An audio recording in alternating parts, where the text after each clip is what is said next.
Okay, so I had to change my tanks. There's the one that's out now.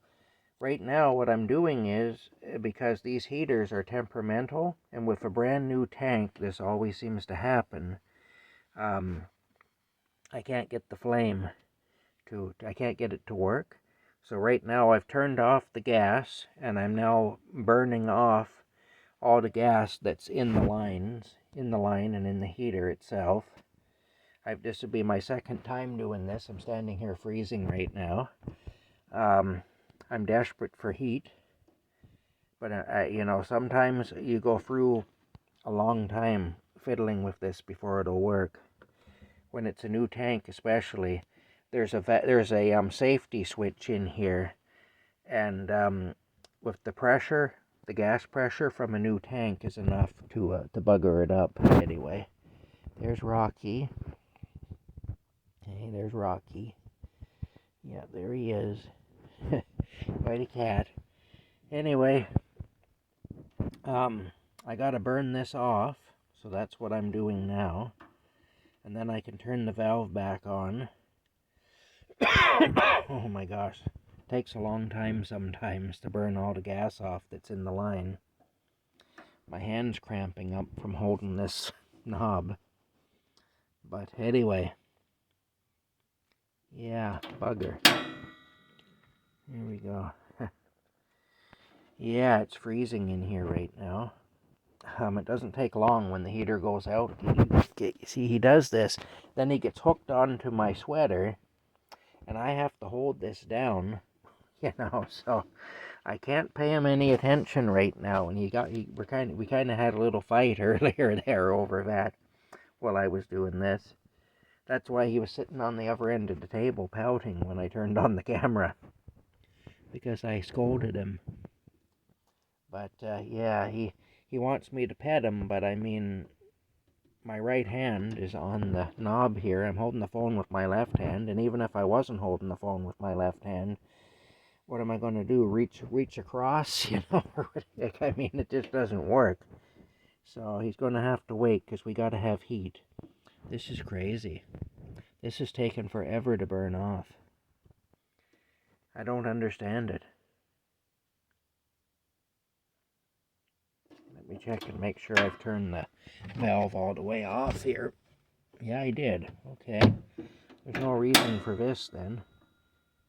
It should be. Oh man, it is cold in here though. I'll tell you that. See, that's the thing too. If this heater fails, that's pretty much a death sentence for us right now. So we can't have that happen. But for some reason, it's being more temperamental than it usually is. Okay, it's going down now. There we go. Okay, I'll hit it again just to be sure. Okay, good. Now I'll turn the valve on again ever so slowly. You got to be very slow.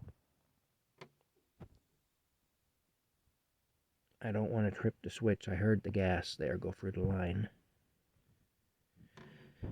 I don't want to trip the safety switch again. Okay, stop doing that. He's tapping me with this. I know, Rocky. I know. I want to pay you attention, but I have to get us some heat. Some of these tanks, the valve is more tricky than others, and this one seems to have kind of a tricky valve. Okay, stop. Hey, wait. I gotta get us some heat. Once we get heat, then I'll pay you attention, okay? My goodness, it's crazy. Gotta hold this for quite a while before I try it. At least 30 seconds. Oh my goodness.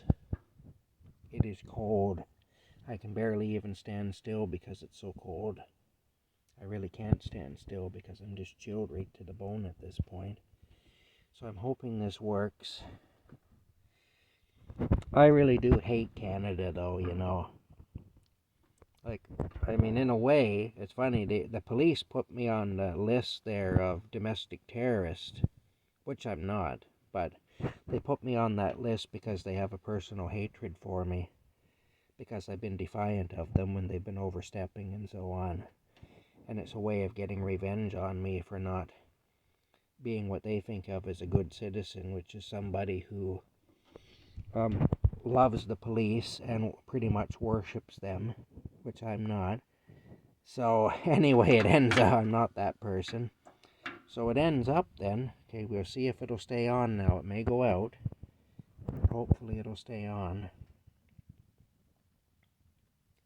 But the thing is, hopefully it's going to work this time.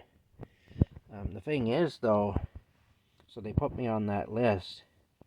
But as far as my attitude goes towards Canada, I have an attitude like a domestic terrorist in the sense that I do hate the country.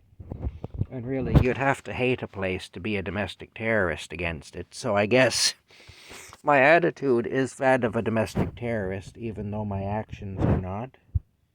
You know? So in a way, the police are correct about me, but only in the sense that I have the spirit of a domestic terrorist, not that I actually am one. You know? I definitely have the right attitude, though, to be one. But I just don't see any point. I gave up on Canada a long time ago. So I don't see where violence would solve anything. All that would happen with violence is that innocent people would get hurt. That's all. The people who are causing all the trouble, for the most part, are untouchable. You know, the people that make Canada a shithole are untouchable, really. I mean, now, of course, weather-wise, Canada's an awful place weather-wise. You know, like, I mean, we're either extreme hot or extreme cold, it seems. There's very little in between. That's not the fault of any person. That's just the way it is. It's always been that way. We're in a northern climate, so. But as far as a lot of the other things go, a lot of the reasons that I regard Canada as a true shithole of a country, that is the people who run it. I find that it's a very, it's a place, it's a money country. And unless you have a lot of money, you're regarded, basically poverty is a criminal offense in Canada. And that's the other thing. So the police will go after the poor because to be poor is a crime here. You know? In fact, my situation right now is such that I can't legally be anywhere in this country because I'm homeless. Even being where I am now, I have the landowner's permission to be here until spring. They've asked me to leave come spring. But the thing is, even now I'm breaking the law. And actually they're breaking the law by allowing me to stay here too. That's the other thing. You know? So I mean, because they're not allowed to allow me to do this, even though this is their property. So they're becoming my partner in crime, in a sense, just for my survival, basically, which is kind of crazy when you think about it. But as far as I'm concerned, any country where it's basically illegal to be poor is a shithole country. And Canada is like that, so, yeah. Anyway, as you can tell, I'm not a big fan of Canada. I don't stand for the national anthem.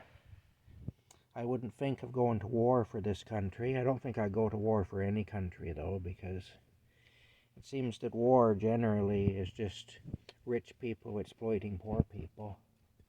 Oh, look at this now. Anyway, that's it. I just focus on my immediate area and try and deal well with the people I deal with and try and be a man of my word and all that, and, you know, not to cause harm where I don't have to. And that's all. I don't really focus on the country as a whole, and I don't really care about the country as a whole. I think Canada is a lost cause, really. And I think it was a lost cause even years and years ago. It's just most people didn't see it. It's now becoming obvious. We really didn't have civil rights. Even 30, 40 years ago, we didn't have civil rights. They just allowed most people, the authorities did, to think they had civil rights as long as they were going along with the program. you know. But if you weren't going along with the program, you found out very quickly that you didn't have civil rights. So, and the program really involves spending a lot of money, which a lot of us just can't do. So I think the poor in this country were always aware that there weren't civil rights. I think the indigenous people were definitely aware that there weren't civil rights. Out west, the police used to pick up indigenous people, take their coat away from them, drive them miles and miles out of the city or the town, and drop them off in the wintertime, make them walk home. They used to find frozen native people in the ditches all the time because of that. That was called a Starlight Tour. There was one village in northern Quebec that was all indigenous people, really. And the police up there used to rape the women. If you were a woman up there, it was just a fact of life that you were going to be raped by the police. And that went on for decades. So, I mean, Canada has always been like that, where you have rights if you can afford to pay for them, basically. And I think that's true of a lot of countries. I'm speaking of Canada because that's where I am, and that's what my experience has been. But I think it's true generally around the world. But Canada has kind of presented itself as not being that way when it really is. Canada's like the man who beats his wife and has her trained to lie about it, and does it behind closed doors where the neighbors can't see, and has her trained to say, "Oh, I'm such a klutz, I fell down the stairs again," or whatever, to explain her injuries.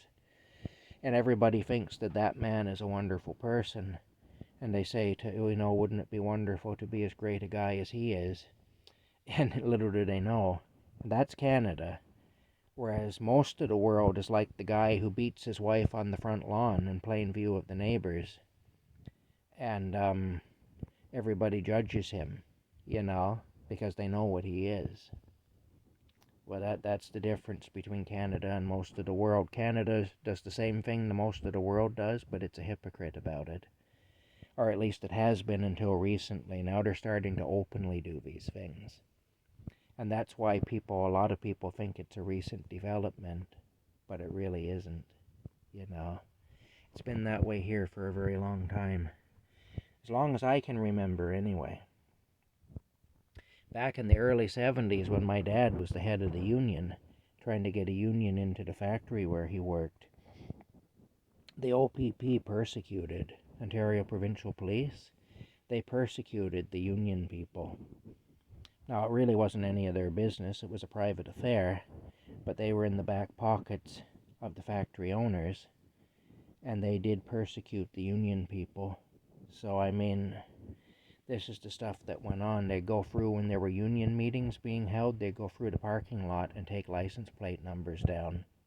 And those people who attended those meetings would be persecuted. So that was like in 1971, 72 in there. So I remember that when I was a little kid. That still goes on, that sort of thing. It went on back then and it still happens. Yeah, hey. Anyway, that's the story. But Rocky and I are survivors. Okay, now I can pay you some attention because I don't have to hold the valve anymore. And that's it. And we're grateful for whatever we have. There's lots of people in even worse straits than we're in. So we're very lucky in some respects. And, yeah, that's about it anyway. But suffice it to say, Canada is not as it's been advertised, that's all. It never was. At least not that I know of. I can't speak to how it was before I was born, but I know enough history to know that it really wasn't great back then either. But I can speak from my personal experiences with a great deal of authority and say that it never really was what it was promoted as. And now they're just openly being that way. That's why we got, like during the trucker convoy, we had an elderly woman trampled by horses and so on by the RCMP. And then they were laughing about it. The messages that they were sending each other about that came out, and they were laughing about it. And the thing is, that's how the police here have always been, though. You know? I one time sat in a restaurant in my hometown of Perth, and I watched a couple of police officers at a nearby table and heard them, Perth police officers, and they were trying to out douchebag each other. And that was way back. That was like 30 years ago now. And they were trying to out douchebag each other, each of them telling stories about jacking people up and about, violently attacking and hurting people and all sorts of things, getting people into jail when they knew that those people were innocent and stuff, and ruining people's lives, basically.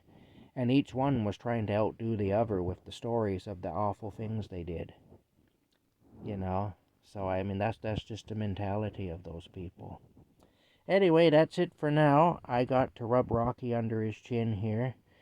We got heat finally, and I'm grateful for that, because I'll tell you, I was concerned there. I was afraid the heater was finally not going to work, that this was going to be the day it failed. This would be a bad day for it to fail because it's cold in here. Alrighty, we talk to y'all later. Bye-bye.